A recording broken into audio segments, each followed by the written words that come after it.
Hey everyone, welcome back to my channel. I'm Melody Ogbagu.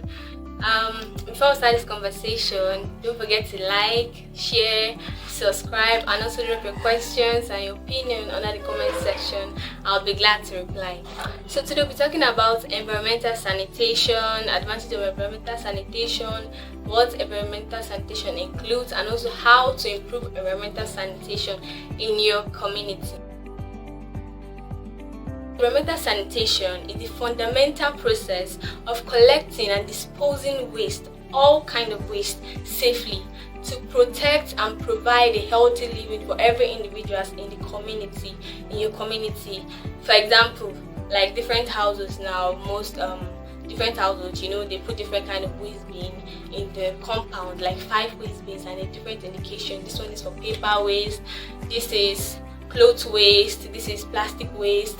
It is very easy. You are disposing your waste safely, and also you're making it easy for the agency that comes to collect waste. Very, very easy. You're not littering your community because it takes 1 or 2 persons to litter a dump site, to create a dump site, So when you dispose your waste safely, and when those people come to get that waste, it is easy for them, and it's also protecting them because the way they're going to handle paper waste is going to be very different from the way they handle glass waste. They're going to be very, very much careful when they're handling glass waste. So you're making it easy for yourself and also making it easy for them. You're protecting yourself, not just every individual in the community, but also yourself.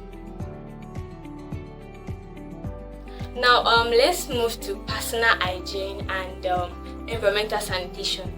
I get that question sometimes, and when I started my journey as a climate innovator, I learned that personal hygiene and environmental sanitation, they work together.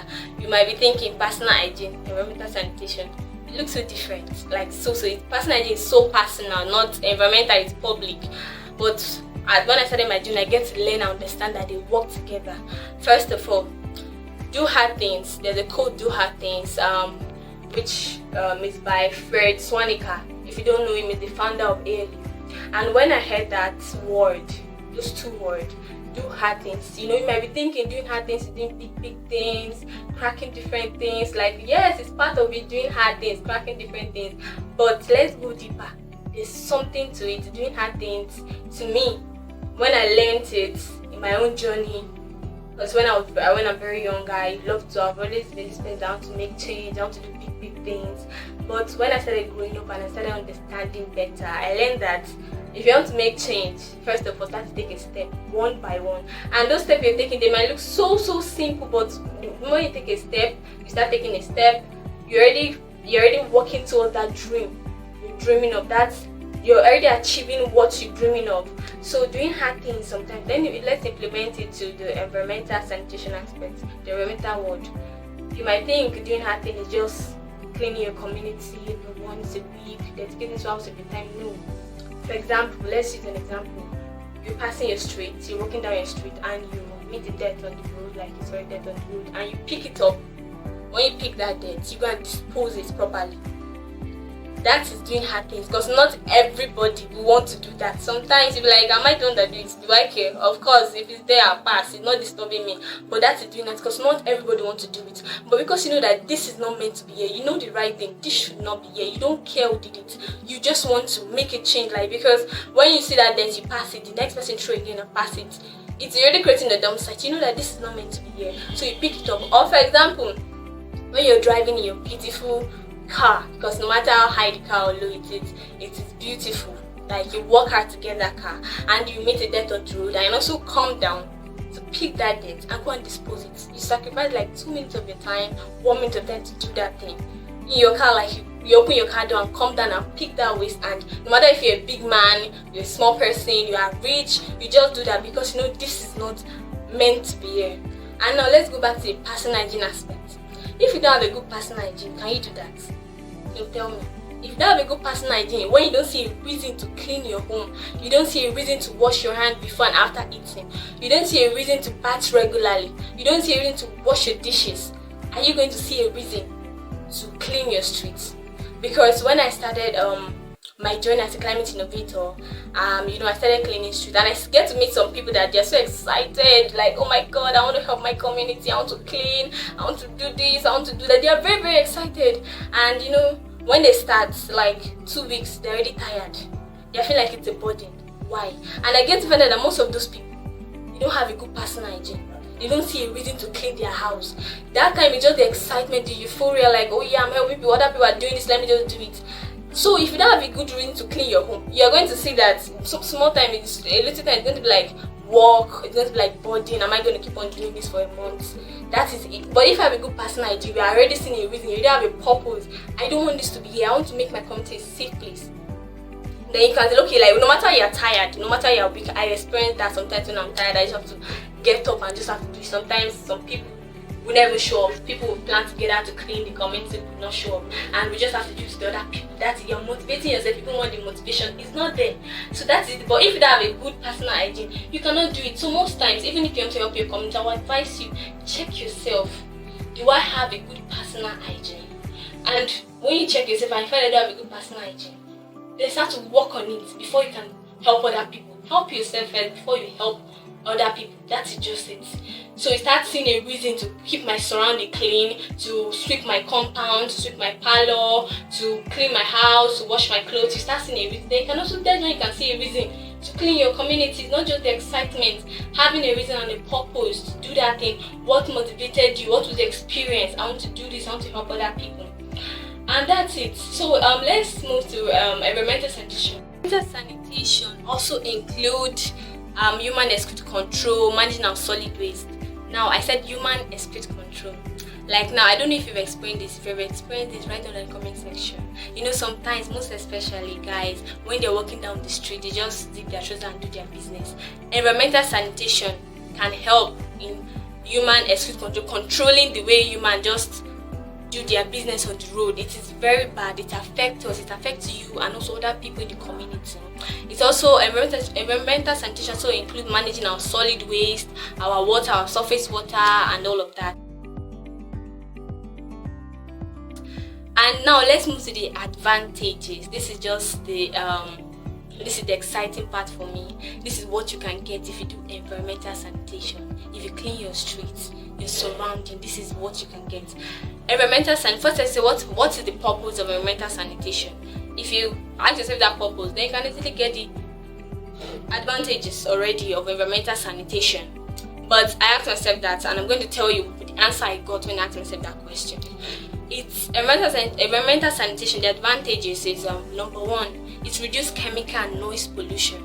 Number two, it's make our community so cool, so beautiful, so nice.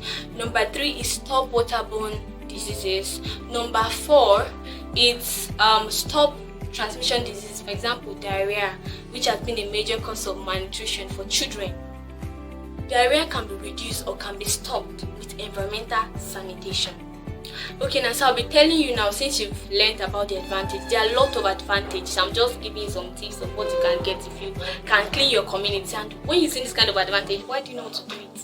Why do you not be motivated to clean your community when you can get a lot of advantages, like a lot of good advantages? So I'm telling you how to improve environmental sanitation in your community, anywhere you are. Number one, educate people and raise awareness.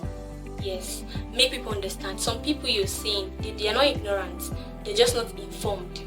Like they say, the popular saying goes, a misinformed person is a deformed person. So educate people. You are educating them. When you're educating them, you're also informing them. You're making them understand. And I'll give you like one tips when you're doing that. Give them a right statistic.